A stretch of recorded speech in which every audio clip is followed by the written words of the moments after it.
Do you think Facebook is a monopoly? The sort of technical answer is probably relatively nuanced. I'm sure there are pieces of the market that, under some economic definition, they are in fact the dominant player to the point where they cannot really be displaced. In other areas, I'm sure they're not.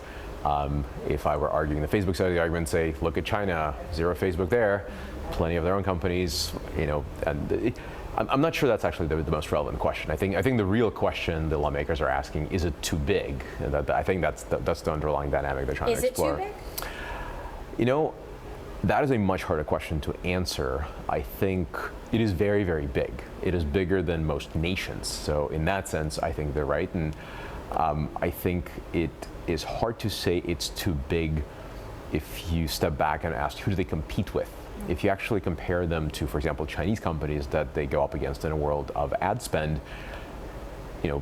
companies like Tencent are just gargantuan, and they're not at risk of being broken up by the Chinese government from last I checked. And so, if you wanted Facebook to compete with Tencent successfully, I think breaking them up seems like a counterintuitive thing to do. So do you buy the argument that Facebook has made that, well, hey, Chinese tech companies aren't going to be regulated or broken up, and therefore if you break up Facebook, you will hurt U.S. competitiveness? I buy everything you just said except one very, very important thing. So I think the Chinese companies are Chinese companies, and it's their government and companies to deal with. I think Facebook and all U.S. companies should absolutely be regulated. I think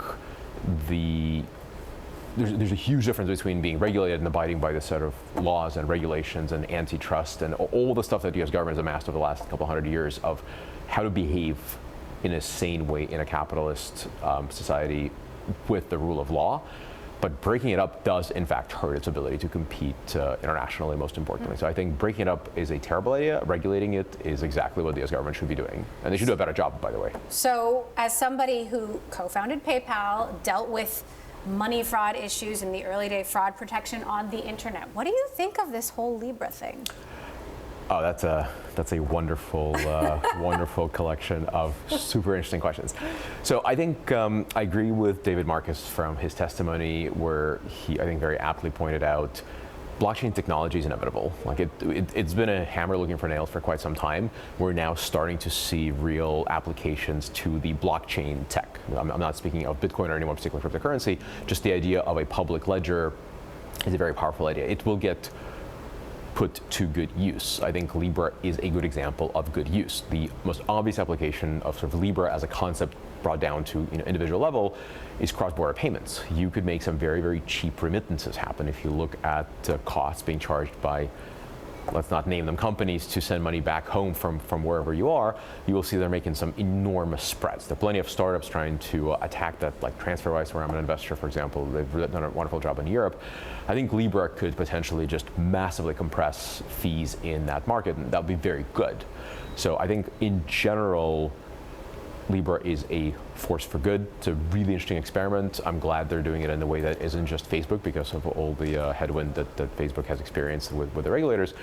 But there are many, many other questions to ask about the practical applications. For example, if you are buying into Libra, does that create more opportunities to do, as you call it, money fraud or not? So I think it's going to be a set of open problems for quite some time. And what about the whole issue of trusting Facebook? I mean, can we trust Facebook to do this? And I know David Marcus ran PayPal for a long time, long after your time at the company. But Facebook has showed that in many situations that they can't be trusted by the public. So why now? I'd go back to the same thing I just said about Facebook in the ad market.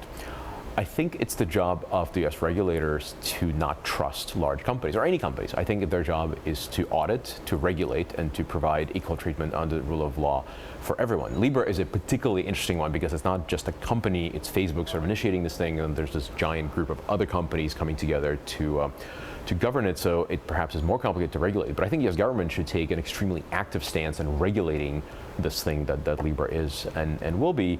Within that, they should not rely on this notion, oh, Facebook is going to be a good company. They're going to be, I'm sure they will be, but also going to act in their best interest. And that is the assumption of a smart regulator. Companies will do the thing they need to do, and our job is to protect consumers and make sure equal competition.